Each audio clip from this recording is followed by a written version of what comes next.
आज माझा शो आहे NCPA ला. It's special because Maugham dad येणार आहेत बघायला. पहिल्यांदा माझा शो बघणार आहेत. फार काही मेकअप तर नाही करणार आहे मी. छान असा आनंदात मूड घेऊन स्टेशनला पोहोचले तर अर्धा तास मला ट्रेनच नव्हती. संडे मेगा ब्लॉकची कृपा.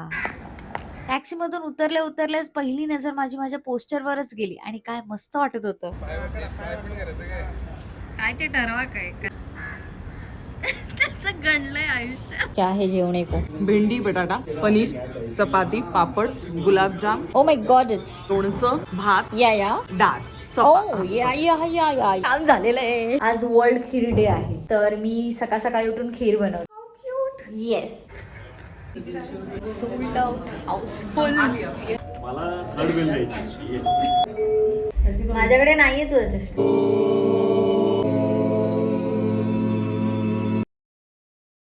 धोत्रावर कोटही नसेल. आय विश मी माझ्या पॅरेंट्सचे रिअल व्हॉइस रेकॉर्ड केले असते बिकॉज आफ्टर शो दे वर सो हॅपी. जसा ऑडियन्सचा रिस्पॉन्स होता ते खूप आनंदाने मला पूर्ण वेळ सांगत होते की काय वारी झाला. ऑडियन्स तर किती वेळ टाळ्या वाजवत होते. छोटो. त्यानंतर त्यांच्यासोबतच मस्त खाऊगल्ली फिरलो. जिरा सोडा प्यायला भटकंती केली. मरीन्स वर बसून मस्त समुद्रा शेजारी गप्पा मारल्या आणि मग घरी गेलो.